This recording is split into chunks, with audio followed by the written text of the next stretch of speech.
So for the over the course of the last 3 weeks, if you've been with us, we've taken a break from our through the Bible study, and we have looked at reasons why Jesus came to this earth, purposes for his coming.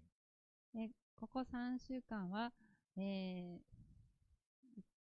書の読み進めを少し、置いて、なぜイエス・キリストがこの地に、来られたのか、その理由を、目的を見ていきました。We spent 2 weeks looking at his first coming, right?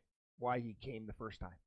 初めの2週間は、なぜ、キリストが初めに、地に来られたのか、それを見ていきました。And then last week we looked at reasons for him coming back. そして先週は、なぜ、キリストがまたこの地に戻って来られるのかについて見ていきます。Today, for the first Sunday of the year, I'm going to do kind of, I guess what you would call like a prophecy type update. We're going to be looking at reasons. We're going to be looking at reasons as to why I believe, and not just out of some sheer belief, but that I think there's evidence that we're living in the time, the last days. We're living in a time where Jesus could rapture his church really at any moment. そして今日は、預言のアップデートという感じで、今私たちの生きているこの時代がいかにして、その終わりの時に近づいているのか、キリストのその景況がいつ起きてもおかしくない、そういう時になっているのかというのを一緒に見ていきたいと思います。We looked at the rapture a little bit last week. 先週も皆さんと少し景況について見ました。The rapture of the church is the event that's going to start the clock of Daniel's 70th year that he speaks about in the prophecy in chapter 9. 教会のその景況、それが起こることで、70th week, that's 70th year, 70th week, 70th 7-year period. Sorry. 起こることで、そのダニエルの、9章に載っているその70週の目のその時がまた動き出す、それにということをお話ししました。That 70th week is also referred to as the Great Tribulation. その70週目というのは、大観難時代としても知られています。And the Great Tribulation is marked by 3 main events.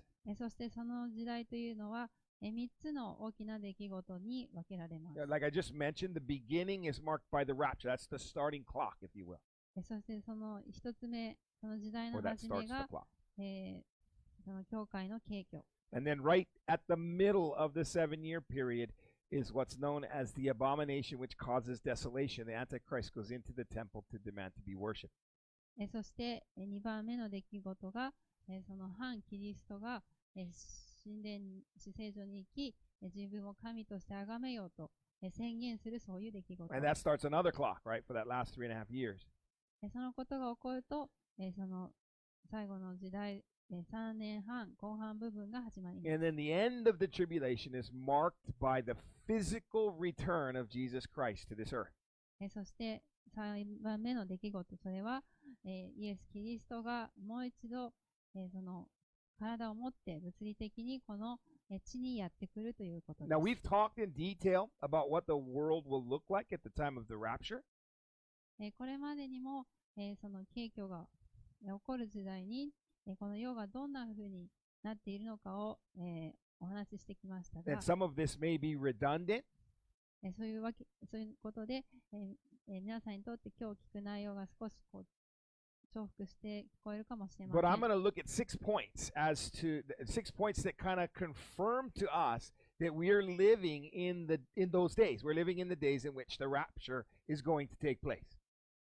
けど今日景況が、いつ起こってもおかしくない、そういうふうに考えられる理由を6つに分けてお話ししていきたいと思います。And basically what I'm going to use today, we'll reference some scriptures, but what I'm going to use today is I'm going to use newspaper articles that have been, most of them this year, not this year, most of them written last year, a few of them a little older than that. 聖書の、箇所を引用しながら、また、主に昨年、書かれたニュースのその新聞記事を一緒に見ていきながら、それを、6つの点を見ていきたいと思います。So if you have your Bibles, please turn with me to Revelation chapter 13. We'll start there. 聖書の Start at the end. ヨハネの黙示録13章11章、11節をお開きください。And I'll read from verses 11 through 18. ヨハネの黙示録13章11節から18節を読みしま It says, す。 Then I saw another beast coming up out of the earth, and he had two horns like a lamb and spoke like a dragon, and he exercises all the authority of the first beast in his presence, and causes the earth and those who dwell in it to worship the first beast, whose deadly wound was healed. He performs great signs, so that he even makes fire come down from heaven and on the earth in the sight of men, and he deceives those who dwell on the earth by those signs which he was granted to do in the sight of the beast, telling those who dwell on the earth to make an image to the beast who was wounded by the sword and lived. He was granted power to give breath to the image of the beast, that the image of the beast should both speak and cause as many as would not worship the image of the beast to be killed. He causes all, both small and great, rich and poor, free and slave, to receive a mark on their right hand or on their foreheads, and that no one may buy or sell except one who has the mark of the name of the beast or the number of his name. Here is wisdom. Let him who has understanding calculate the number of the beast, for it is the number of a man. His number is 666. ヨハネの黙示録13章11節から18節。また私は見た。もう一匹の獣が地から登ってきた。それには子羊のような2本の角があり、竜のように物を言った。この獣は最初の獣が持っているすべての権威をその獣の前で働かせた。また地と地に住む人々に致命的な傷の治った最初の獣を拝ませた。また人々の前で火を天から地に降らせるような大きな印を行った。またあの獣の前で行うことを許された印を持って地上に住む人々を惑わし、剣の傷を受けながらもなお生き返ったあの獣の像を作るように地上に住む人々に命じた。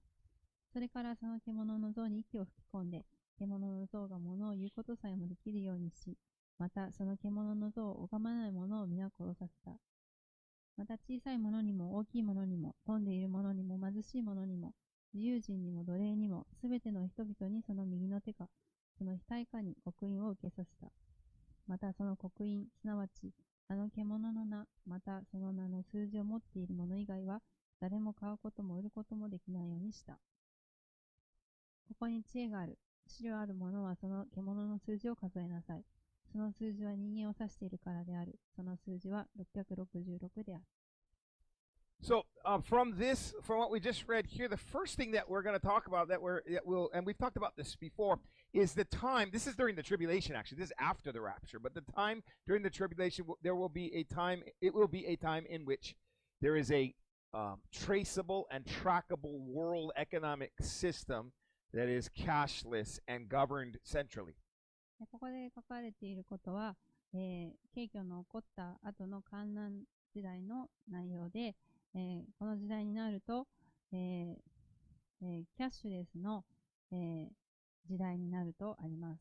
その中でこう何らかの方法で、その経済システムを、管理し追跡できるようなそういう時代が来るとあります。Now this would be laughable, in just not that long ago, to be honest. If we looked at this 50 years ago or 100 years ago or 500 years ago, this would be something that would be laughable. このことをほんの50年前に、読んでいたときには、まさかそんな風になるわけないだろうって思うような笑い飛ばすような、内容でした。But of course not today, right? けれども私たちの今のこの時代にあっては、それが、夢のようではなくなっています。So first article, will we see a cashless society by 2023? 最初の記事は、2023年までに、キャッシュレスの、世界になるだろうかと。And says the first truly cashless society could be a reality by 2023, according to this new report. そしてこの、リポートによると、2023年までには、もしかすると、世界で初めて、本当にキャッシュレスの、時代が来るかもしれないというふうにあります。And it's actually showing that this is people that are using cashless in the developed markets now are in upwards of nearly 100% of people are using some form of cashless transactions in developed markets, and then worldwide it's about half of the number of people that are using some form, not 100%, but they're using some form of electronic transaction. Yeah, in the developed world, 91%. This is in 2017, by the way. 3 years ago. このグラフを見ると、2014年から17年の間に、世界でキャッシュレスの金融取引を何らかのキャッシュレスの取引をする人たちが増えているということがわかります。その発展途上国ではほぼ100% の状態にまで来ているそうです。And they had countries that had said, for example, down there at the bottom, Rwanda is setting a goal to be completely cashless by 2024. South Korea by last year, actually. そして、ルワンダの国にあっては、2024年までには完全にキャッシュレスに、のシステムにThis article is written in 2017. It was already trending in that direction in 2017. 3 years ago. So the trend was already moving, but because, of course, with Corona this last year, that moved everything in even a more rapid pace. そして、この記事が書かれたのは2017年で、すでにそういったことが、になるだろうというふうに、考えられていましたが、この2020年に、新型コロナウイルスが、流行したため、このキャッシュレスの、方向が、キャッシュレス化が、さらに進んだということです。This article is from the Financial Times, and this tells us that COVID-19 is the viral spread of cashless society. So COVID-19 has helped us move faster towards a cashless society. ここにも、そのコロナウイルスが、キャッシュレス化、世界のキャッシュレス化を、加速させたという記事があります。And this article actually talked about how, I won't go into too much detail, but talked about how big banks, for example, China, as well as the U.S., was actually quarantining cash because it was being touched by people, so it would actually take the cash and quarantine the cash for 2 weeks. そして中国やアメリカといった国では、実際に2週間、その人々がこうたくさん、触って取引したその現金の紙幣などを、国がその、こう手元に収めて、管理していた、それを、管理していたとあります。And part of this article speaks about it's a win-win for everybody, individuals, businesses, as well as government. There's less things to be concerned with. You know, everything is done electronically. そしてすべてがその、キャッシュレスになって、すべて電子化した金融取引になれば、個人の取引にとっても、ビジネスにとっても、また、国同士のやり取りにとっても何も、不利はないという記事があります。Let's see, I had let's see, is there another one?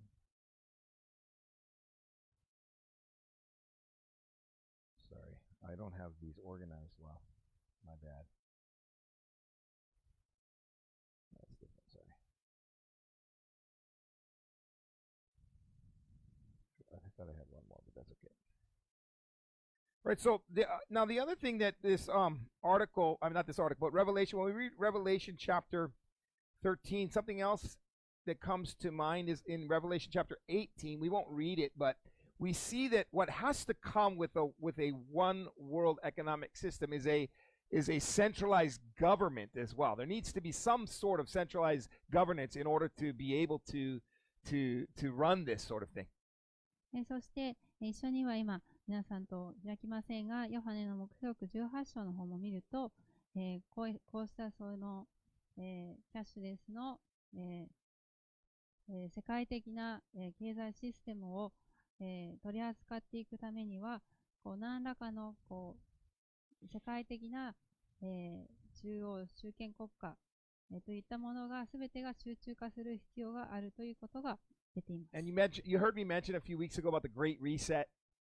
皆さん、何週間前に私が、世界のグレートリセットについてお話ししたことを This is 覚えて not いらっしゃると something 思い that ま was す。thought up in 2020. This is something that smart people throughout the world, scholars throughout the world, have been looking at doing for many years.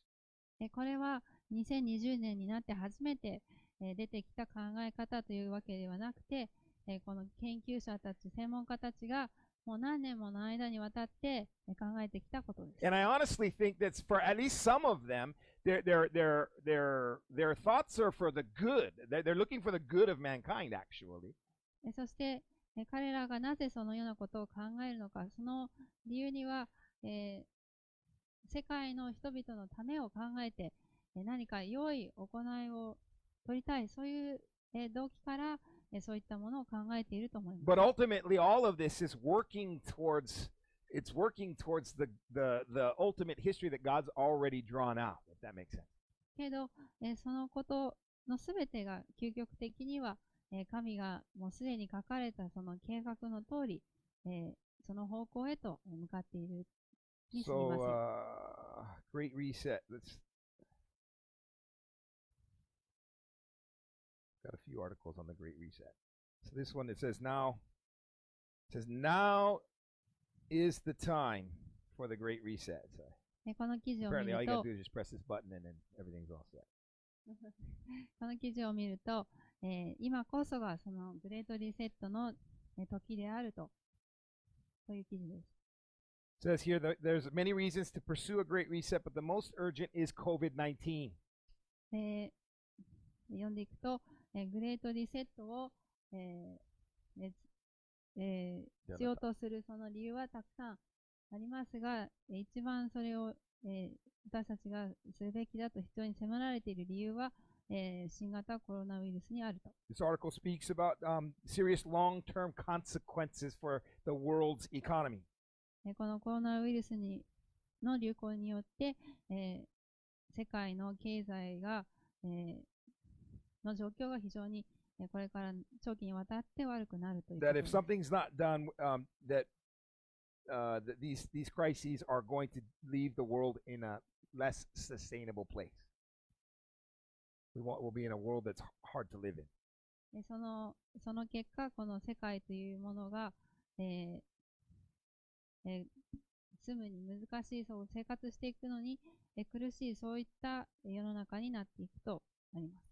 Clearly, the will to build a better society does exist. Now, what I'm referring to about here is that there's this idea that we need to gather the world together with the same mindset and work towards a common cause. ここで、読めることというのは、その世界が一つとなって、その共通したその、行動、何かこう行いを取るために一つとなってまとまらなくてはいけないと、そういう考えです。This article says that 2021 is the year, I mentioned this before too, 2021 is the year of the Great Reset. この記事によれば、2021年こそがその、グレートリセットの年であると。That the pandemics delivered the greatest shock to the global economy since World War II. 2020年、新型コロナウイルスのパンデミックが、世界第二次大戦以来の、大きな、経済危機を世界にもたらしたとあります。It's viewed as a global wake-up call that we need to, in other words, it needs to become something that we're all looking at together corporately.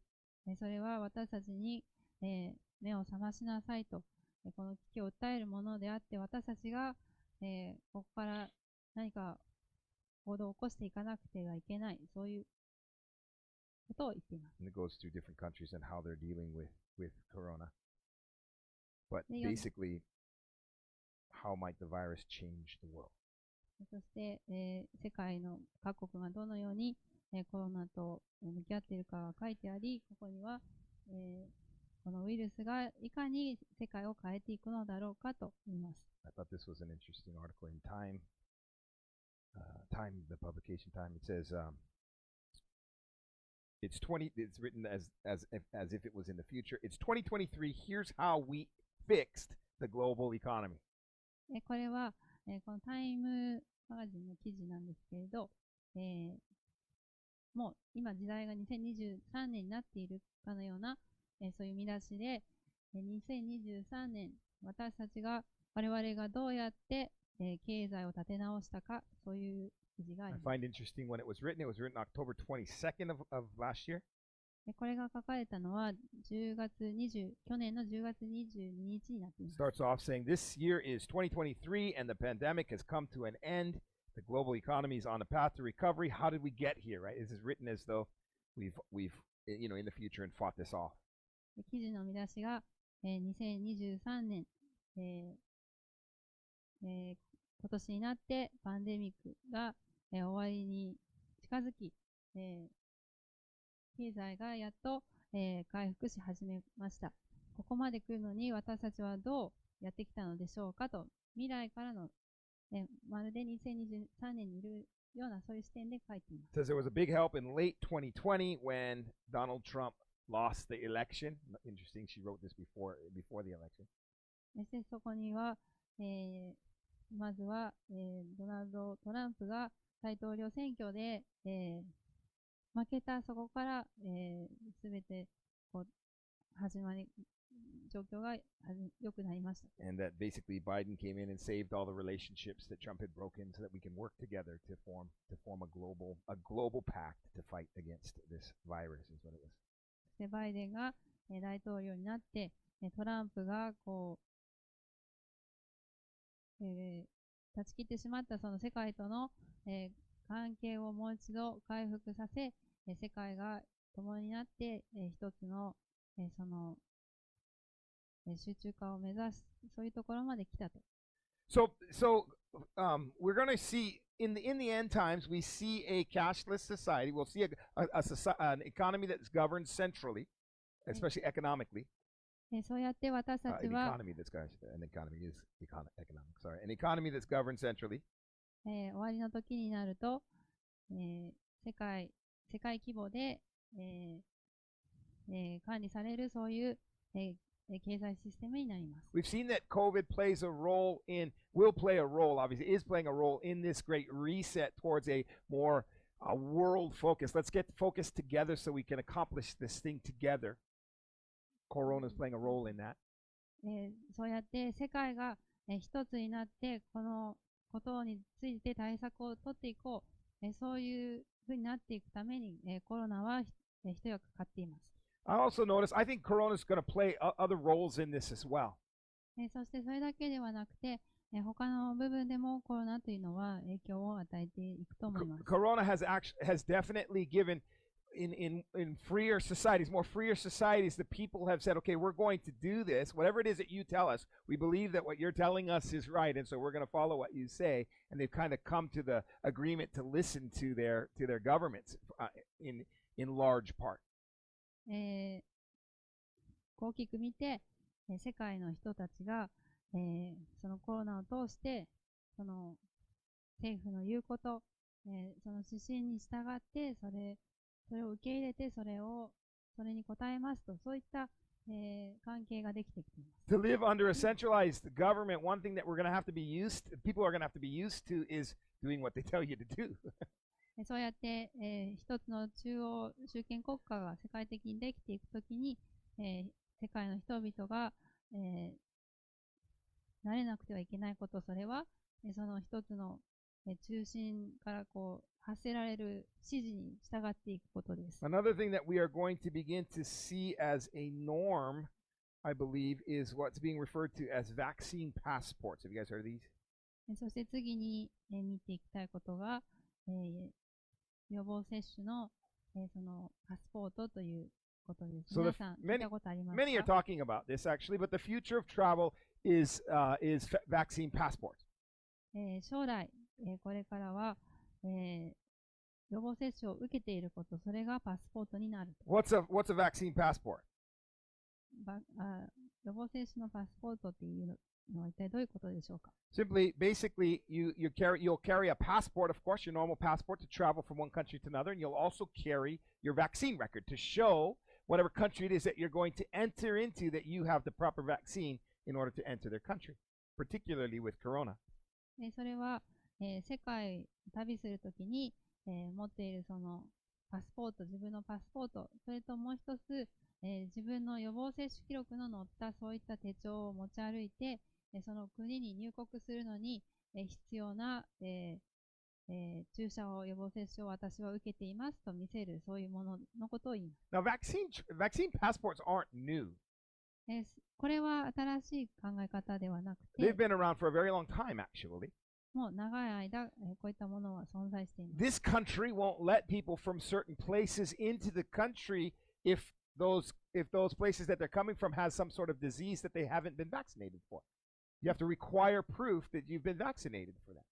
この日本の国であっても、いく And つ it か makes の sense. 国で、病気の流行している国から人が入国したいというときには、それに対する予防接種をちゃんと受けている、そういう記録を提示できなくては入国できないようになっていま But す。 what's changing is the method, what the passports are going to look like. This article is from MIT, the Massachusetts Institute of Technology. この記事はマサチューセッツ州工科大学の記事なんですけど、MIT. そのパスポート、それが一体どういうものになるか、手帳ではなくてどういうものになるかというところ。 And Bill Gates talks about this in length as well. ビル・ゲイツ氏もこのことについて、よく語っていますけれど、 Basically, the idea is with your shot, you're going to get information on the shot, in the shot that is going to be scannable to let someone know that you've taken the shot. それはその予防 It's 接 going to look 種 just を like that. That looks a little painful, actually. 受けるときに、その注射をするとき、その皮膚に、何らかのその、後々こうスキャンできるような、そういう注射をしているという、ことが確認取れる何かチップみたいなものを埋め込む、そういうことです。And in the article it says in areas where paper vaccination cards are often lost or do not exist at all, and electronic databases are unheard of, this technology could enable the rapid and anonymous detection of patient vaccination history, right? To make sure that people are vaccinated. この方法を取れば、こう予防接種の記録の手帳をなくしてしまうとか、そのまだ情報が電子化できていない国の人たちであっても、その場ですぐにその、記録を、確認することができる、そういうふうになるとあります。And it'll have a dye in it. The dye lasts for 5 years, and it'll be under your skin, and you won't even be able to see it. And they'll just come up with a smartphone, and it'll have an infrared light, and it'll say beep. Okay, they're good. そしてそれがなんかインクのようなものが、皮膚に、つけられて、その印が数年、そこについたままでこう何かこう赤外線などを当てると、そこがこう浮き出て、この人は予防接種受けているなと分かるようになるような、そういう、システムを考えているそうで This す。 is another article that's using the same research that the MIT guys use, but to say that not only for travel, but for kids to be able to go to school and those kind of things to ensure that they have the proper vaccinations, they'll just be able to read them with a smartphone. そして、この記事によると、ただこう海外旅行するためだけではなくて、子どもたちが学校に、行くにあたって必要な、予防接種の記録についても、また、その腕にスマートフォンをかざすだけで、子どものその予防接種の、記録が、確認できるようになる、そういうふうに書いてあります。 It makes sense. それを聞くと、なるほdoなと、それ And はいいなと思います。one of the big things that's holding up the economic growth of the world right now, or the return of the economy of the world right now, is travel, right? The inability to travel. 私たちがまたこれから経済を、再活性化させるにあたって必要なことというのは、世界的に人々が、行き来できるようにならなくてはいけないということです。 But this technology will not be limited, of course, to just vaccinations.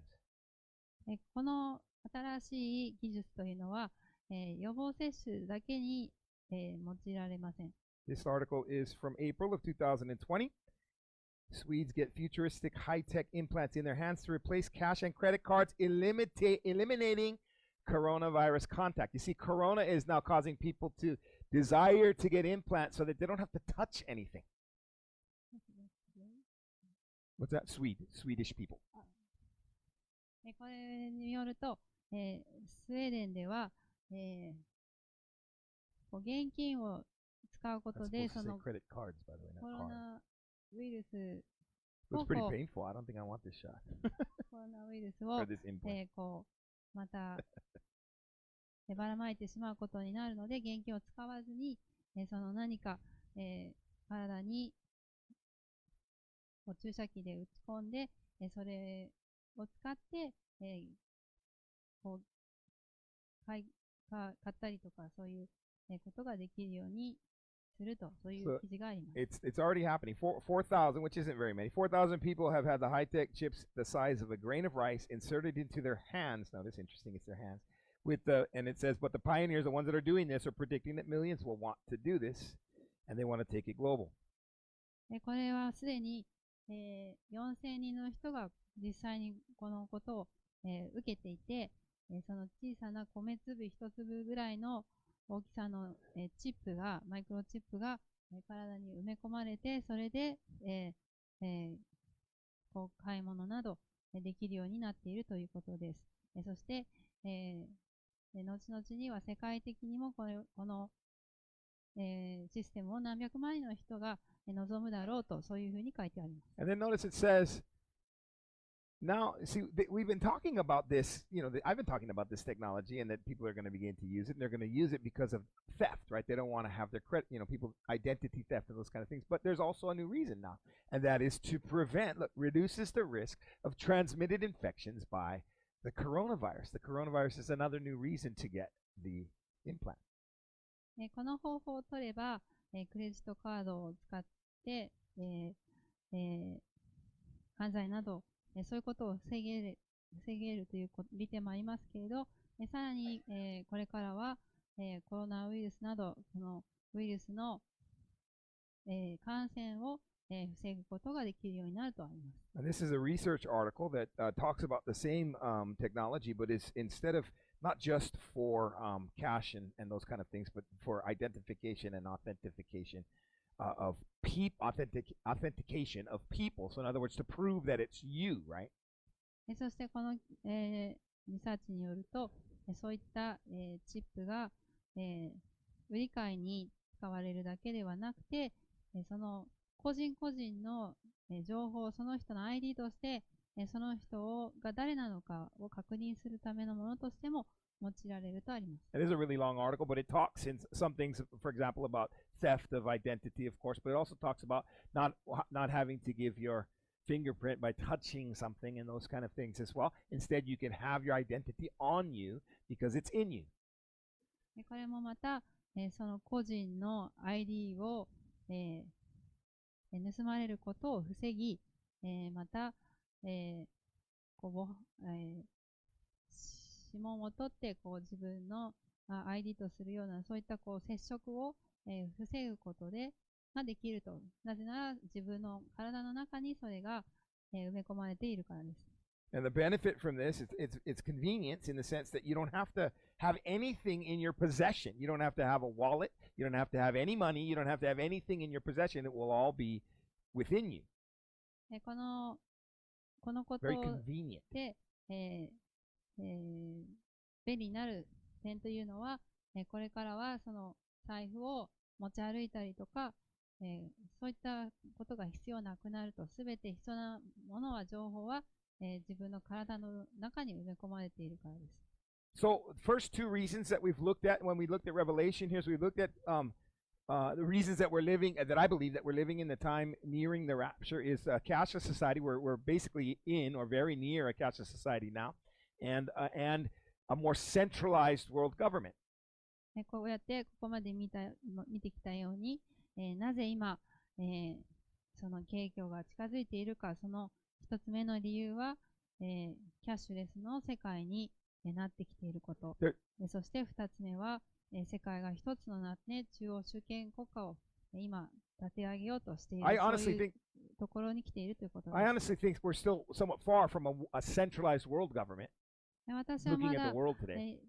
今の世界の状況を見ると、世界がすべて一つにまとまるっていうのには時間がかかると思っています。But having problems that affect everybody on the planet tends to bring people to try to come to a common goal, right? Which is what we're looking at now. ですが、世界的に広まったこのコロナウイルスの、パンデミックを通して、世界の人が、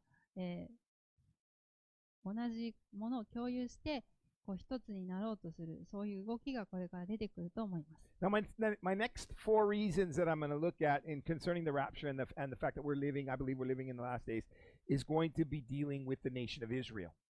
次に見る4つの理由、終わりの時が近づいている理由は、イスラエルの国と、関連しています。If you read Ezekiel chapters 36, 37, and 38, エゼキエル書の36章から38章をお読みいただくと、Ezekiel describes very clearly for us that God was going to grab the Jews that had been dispersed throughout the world and he was going to bring them back to their homeland, to where they were from. この世界に散らばったユダヤ人たちが神によってまた彼らのその土地に連れ戻される、そういう日が来るとあります。And he's done that. 神はすでにそれをされました。And you've heard me say this before, but I'll say it again because it's worth saying. No country in the world ever has the people been dispersed, completely removed from their homeland to live elsewhere in the world, then gone and gathered back to the very land that they were in to become their same nation again. It's only happened in one nation, and that's Israel. And with Israel, it's happened twice. 以前にも言いましたが、世界の国々の中で、人々が国から追い出され散らばされて、それがまた元の国のあった場所に戻り、国としてまた築き上がった、そのことが起こった国というのはイスラエルしかありません。またイスラエルにはそれが2回ありました。And that second time, that time that Ezekiel's talking about, that happened in 1948, very recently, really. そのエゼキエル書の中でエゼキエルが語っていること、その2回目にイスラエルがまた国として集まったこと、それは1948年に起こったことです。That's in my parents' lifetime. My parents were alive at that time. 私の両親もまだ生きているようなそういう時代です。That's a big thing. That alone, right there, is huge. それだけでも本当に大きなことです。In Bible prophecy, imagine for nearly 2,000 years, for 1,900 years, you have Bible commentators and scholars and individual Christians that are speaking of a day in which Israel is going to be gathered in their homeland as a nation. But that day it wasn't there for them to see. And here we are in our lifetime seeing that it already happened. それは本当に大きな出来事であって、1900年もの間、聖書のその研究者たち、評論家たち、そして個人個人の信者たちが、そのイスラエルのユダヤ人たちがまた連れ戻されて国になる、そういう日を見ることができなかった。それを私たちはこの生きている時代に経験したということは、とても大きなことです。And I've talked many times before, but we see a lot of signs, and the Bible's filled with signs, showing us the signs that are going to be evident for us of the end times. But it all centers in Israel. That's the heartbeat. 聖書の中に終わりの時が来るその印というものがいくつも書かれていますが、その中心はいつもイスラエルにあります。イスラエルがその心臓です。So what have been some recent things that have been going on in Israel? A lot, actually. そういう意味でイスラエルの国を、見ていくと最近どんなことが起こっているでしょうか。One I think was pretty big personally. It's my home country, but I think it's a big thing. Is that America recognized Jerusalem as Israel's capital and even moved our embassy there.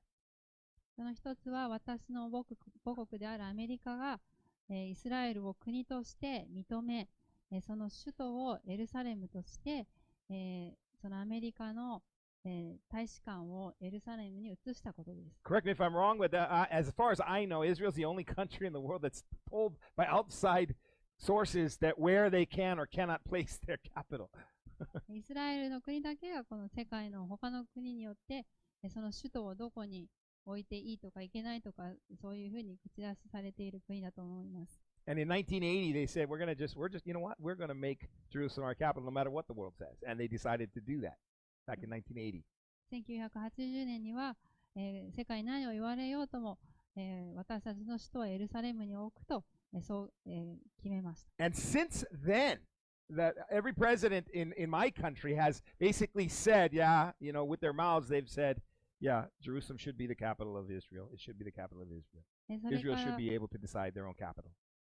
私の国アメリカの大統領は、常々確かにイスラエルの首都はエルサレムに置くべきであるということを、言ってきました。But it was in 2017 where we as a nation, America as a nation, said, you know what, we are going to put our money where our mouth is, and we moved our, let's see, where is it? We moved our embassy to Jerusalem.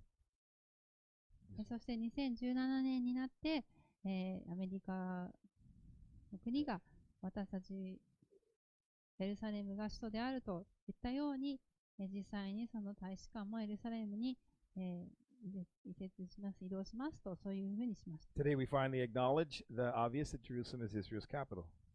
This was in 2008. Well, it's 2017 he said it, and he actually moved it in 2018. 2017年にこの宣言をし、2018年にその大統領は、アメリカの大統領は大使館を、エルサレムに移しました。And that was on the 70th anniversary to the day that we as America recognized Israel as a nation. その日は、アメリカがエルサレムを国として、認めた70年目の記念日でした。Now this is and America was the first, but there's other nations now that have followed suit. We're not the only at this point. アメリカがエルサレムを首都として認めた初めの国でしたが、その後他の国もそう言い始めました。And so that's the third reason I believe is recognizing Jerusalem as Israel's capital. And then the fourth reason is these peace deals that are being made with Israel now. This is actually big news too. エルサレムがイスラエルの首都として、認識されることが3つ目の、理由であり、4番目の理由は、終わりの時が近づいている4番目の理由は、イスラエルとの平和条約がまた結ばれているということです。Have you guys heard of these Abraham Accords? Have you guys heard of this? 皆さんは、Is it in the Japanese news much? 皆さんはアブラハム和平協定合意ということをニュースとかでお聞きしますか？ Well, let me ask you this question. Can you tell me from Israel became a country in 1948 until now, let's say until 2019, majority Muslim nations that had formal relations with Israel, had actual formal relations with Israel. Do you know how many there were? 1948年にイスラエルの国がまた国になってから、これまで、一体いくつの、formal relations. They had recognized, and they had like trade agreements, official relations, official political relationships. 国同士でこう公のその、国交を築いてきたそういう、ムスリムの国というのを皆さんご存知でしょうか？ Two. たった2つしかありません。Egypt and Jordan. Egypt and Jordan were the only two. エジプトとヨルダン、その2つの国だけがエルサレムと国交を持っています。You know how many signed last year? それが2020年になって一体いくつの、ムスリムの国が、条約を結んだと思いますか？ Four new nations have entered into relationships, diplomatic relationships with Israel. さらに、4つの国が国交正常化の条約を結びました。The UAE, アラブ首長国連邦とバレーンとスーダンと and モロッコです。This is huge, I think. これは非常に大きな出来事だと思います。And the articles show that there hasn't been any action like that in decades. こんなに大きな、出来事が起こったのはもう何十年ぶりだと、記事に書いてあります。It's interesting what Mr. Trump, some of his quotes are interesting in light of. So this is when he makes Israel and Sudan, and he writes, they're choosing a future in which Arabs and Israelis and Muslims and Jews and Christians can live together, pray together, and dream together side by side in harmony, community, and peace. Interesting. This is Trump. Yeah, this is Trump's quote. このことが起こったとき、ドナルド・トランプ大統領がこう、言いました。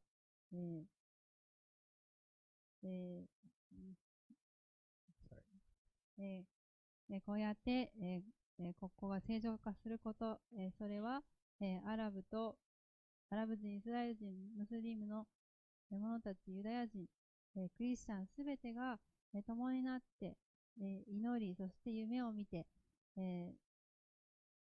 互いに隣に立ち、その和を持って、平和を持って、そうやって、生きること、それを、選択したことになると思います。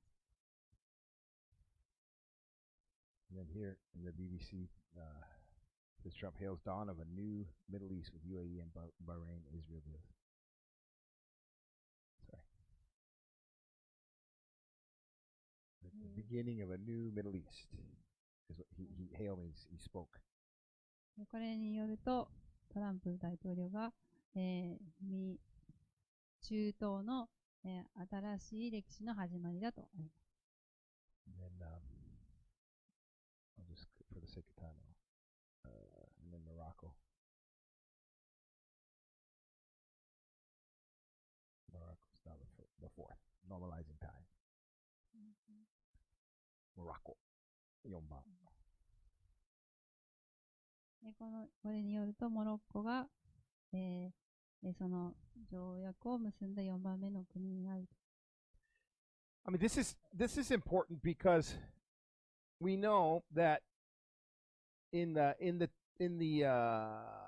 during the time of the Great Tribulation, we know that the Antichrist is going to be ushering in, for at least for a time, a great peace between Israel and its neighbors.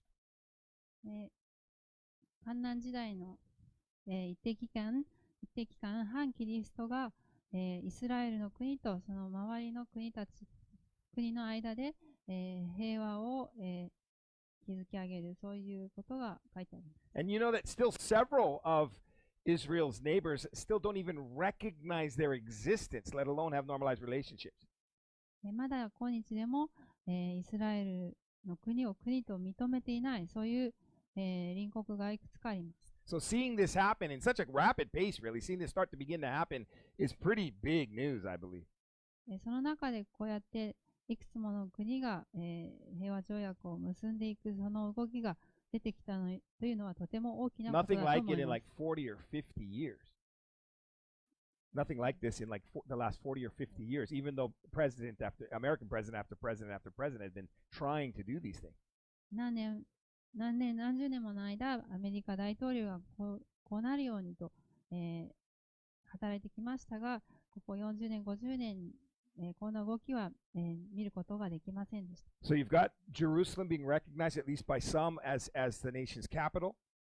エルサレムがイスラエルの国の首都として認められて、You've got peace being made with her neighbors. 平和条約が、隣国と結ばれていて、But also, if you go to Ezekiel chapter 38, そしてエゼキエル書の38章を見ると、it speaks of a war yet to come. そこにはこれから、起こる、まだ起こっていないその、戦について書かれて The います。war of Gog and Magog. ゴグと、メガグの、戦です。One thing real quick. First of all, this is not Armageddon. I really believe that. 私はこれはアルマゲドンの出来事でないと信 And じ the てい reason I ます。 believe that is if you read Ezekiel 38, which we don't have time to do, we're almost out of time actually already, and I got 2 more points to make. If you read Ezekiel chapter 38, it says very clearly that God's actually the one that's bringing these nations against Israel. It says he grabs them by the hook and he brings them down to fight against Israel. 38章、エゼキエル書の38章を読むと、神こそがこの戦いを、始めさせるものであるとあります。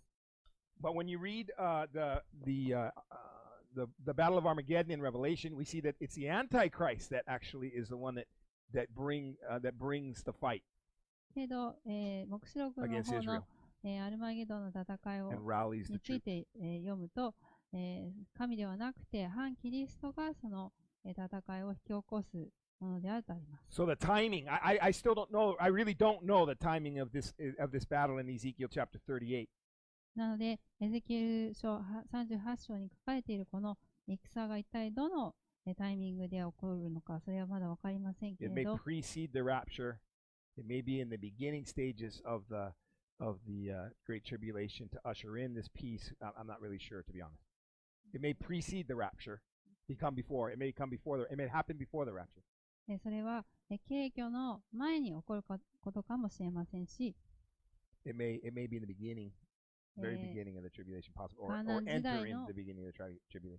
観覧時代の始まりに起こることかもしれません。 But what we do know happens is at a time when Israel exists, which is now, Israel's in existence now, there's some major players that are going to come and they're going to fight against Israel. And three of the major players in this fight are Russia, Iran, and Turkey.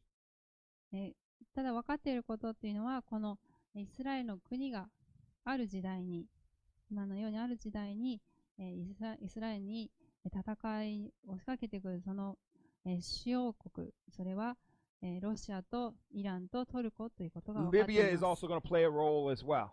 その中でリビアもまた役割、重要な役割を担うと。 And I think I showed you some footage of Russia, Iran, and Turkey gathering together. I think I showed you that before, last year maybe. 以前皆さんにそのロシアとイランとトルコの国が、こう集まって、何か、行動を起こしている、そういうお話をしたと思います。 But let me show you a couple of articles that I looked at over the week. そのことについて、今週、見たいくつかの記事を、皆さんにもお見せしたいと思います。 There it is right there. There's one right here. First one says, Russia and Turkey to continue military cooperation despite U.S. sanctions. So they're working together militarily. これを読むと、ロシアとトルコの国が、共になって軍事的に協力し合っているということが書いてあり And ます。 notice when that was written. That was それが written 書かれたのは、 4 days ago. ほんの4日前の記事です。 And then another one.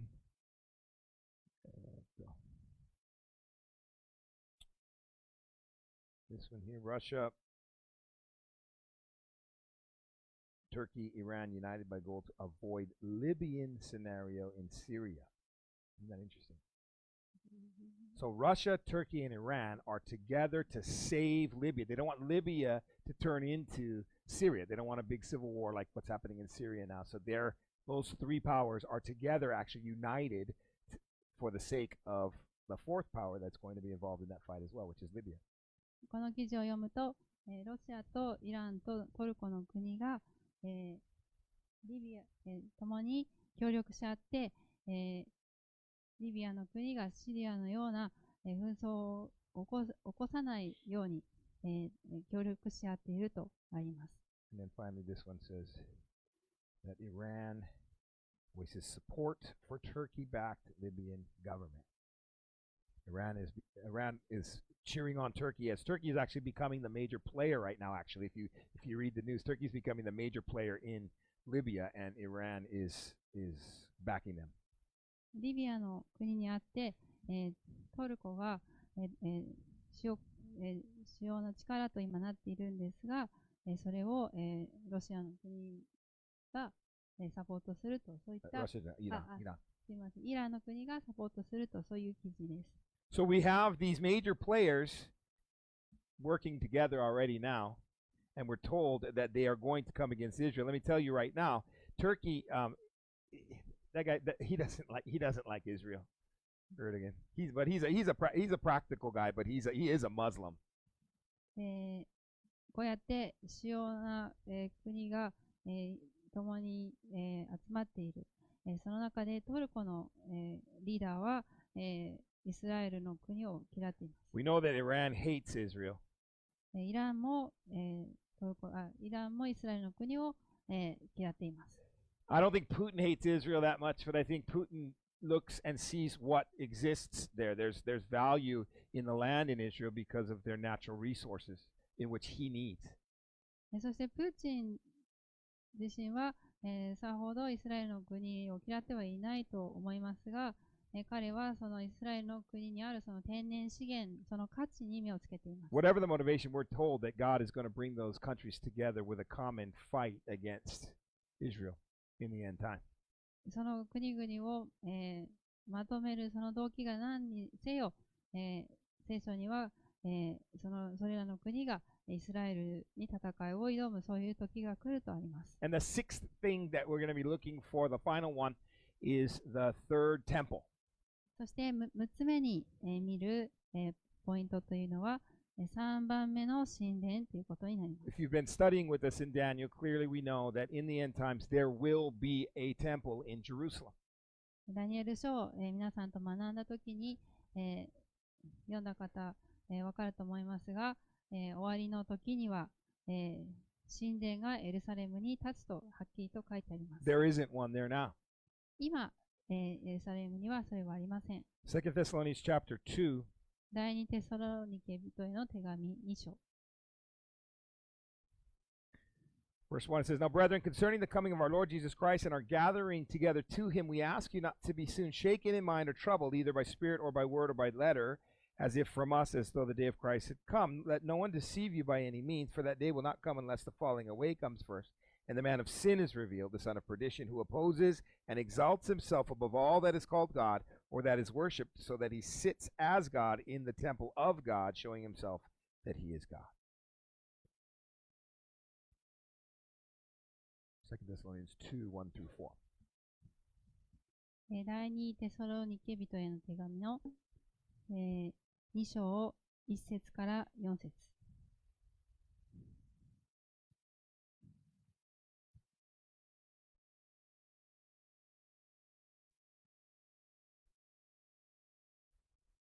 お読みします。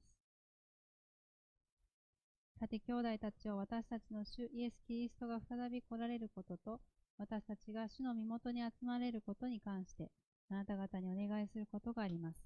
霊によってでも、あるいは言葉によってでも、あるいは私たちから出たかのような手紙によってでも、主の日がすでに来たかのように言われるのを聞いて、すぐに落ち着きを失ったり、心を騒がせたりしないでください。誰にも、どのようにも、騙されないようにしなさい。なぜならまず廃墟が起こり、不法の人、すなわち滅びの子が現れなければ主の日は来ないからです。彼はすべて神と呼ばれるもの、また礼拝されるものに反抗し、その上に自分を高く上げ、神の宮の中に座を設け、自分こそ神であると宣言します。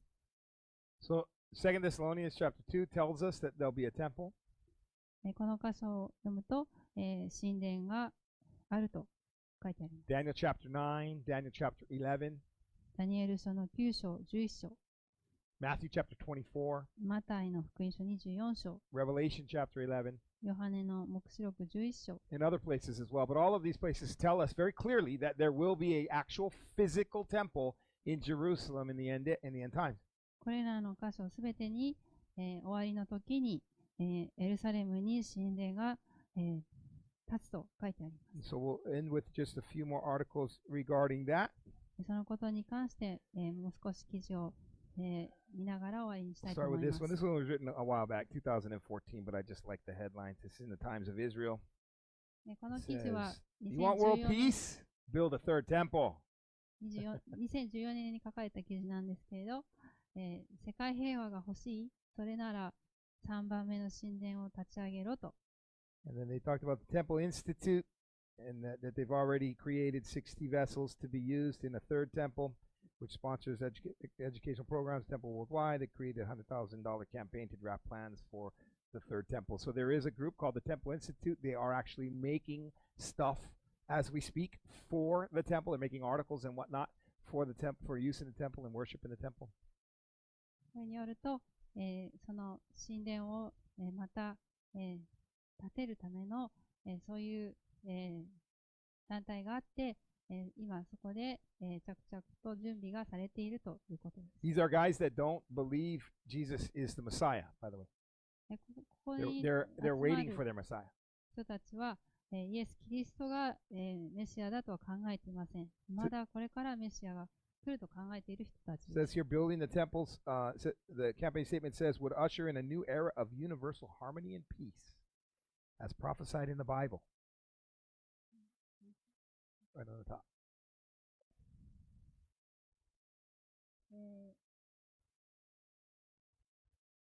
これによると、聖書に、予言されているように、世界的な、一致と平和がこれによって、もたらされるそういう時代だとあります。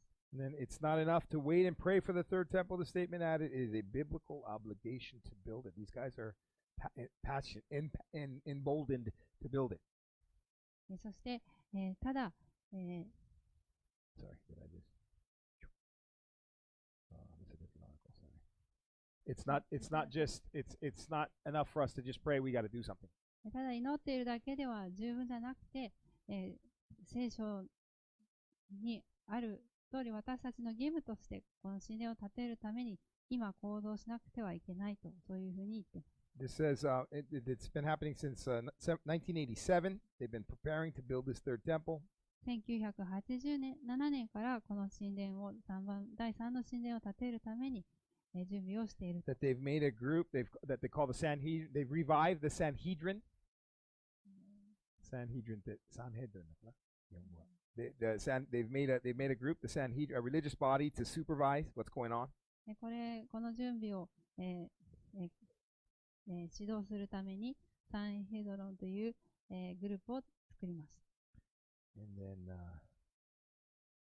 this one here. This is Muslims that are writing this, but this is interesting. I just want to show this real quick because I find it interesting. Because they connect the building of the temple on the Temple Mount with they connect. Let's see if I can find it. Sorry.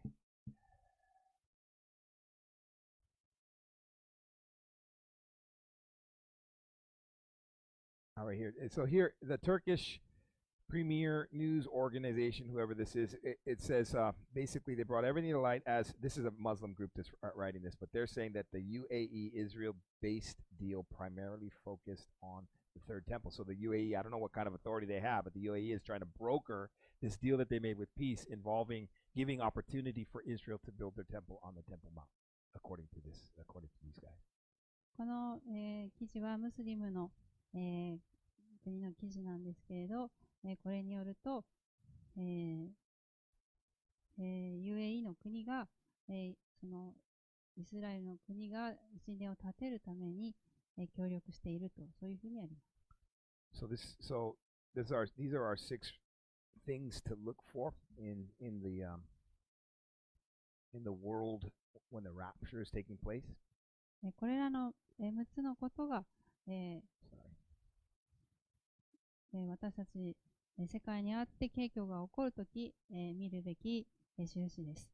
And I don't know if I want to. Most of these things, I would say probably all of these things, actually don't have to take place prior to the rapture.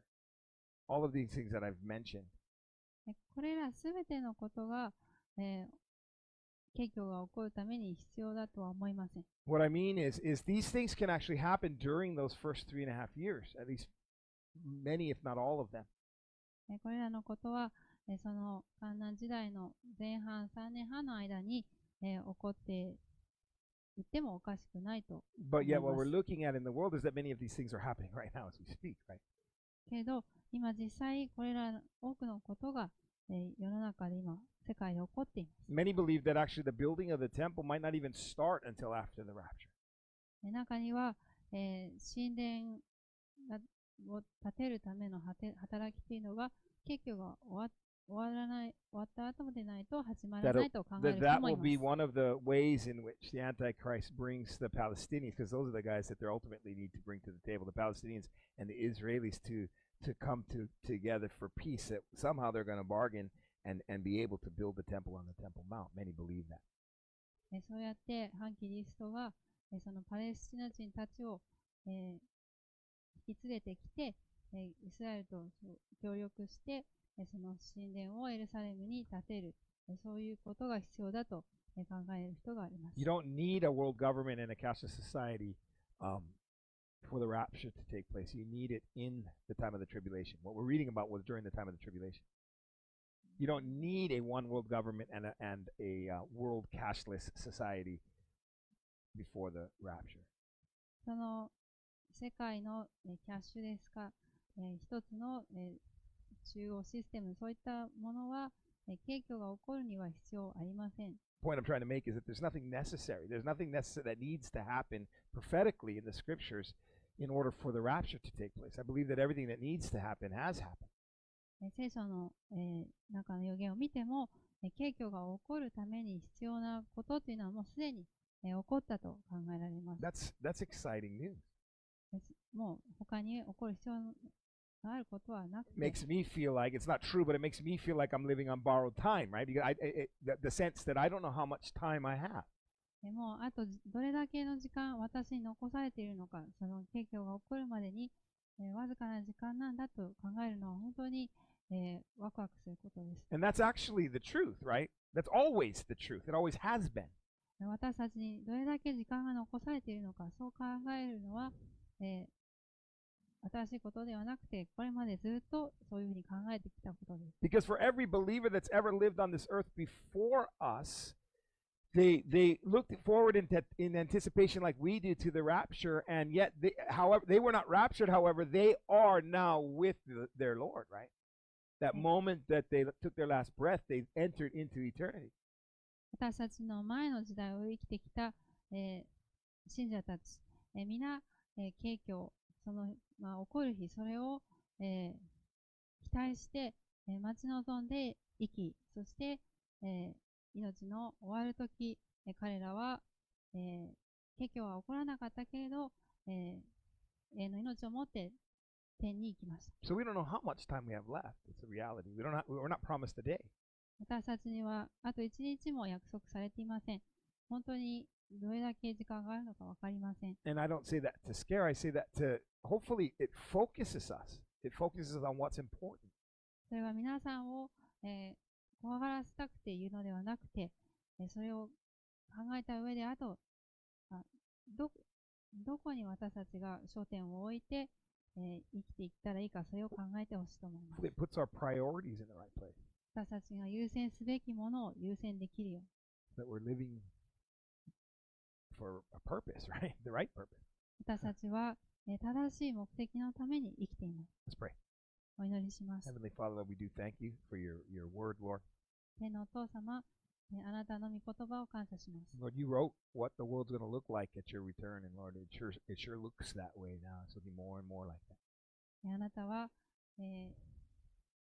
戻られるとき、どんな世になっているのかを書かれましたが、私たちが今生きるこの時代、まさにそのようなことが起こっています。And so, Lord, I pray that we might have just a new focus this year. ですので、どうぞこの新しい年に私たちが、新しく視点を持つことができます。Maybe not new, but clearer focus, Lord, just that we could see you clearly. 新しいとは言わなくても、あなたをはっきりと見る、そういう視点は与えられます。That our priorities might be placed in the right order. 私たちの優先すべきものが正しい順で優先されるように。And that we might live our days with purpose, Lord. 私たちの残された時間を、目的を持って生きることができますように。Looking forward to the day to see you face to face. あなたの御顔を、顔と顔を合わせて見るその日を、楽しみに生きることができますように。In Jesus' name I pray.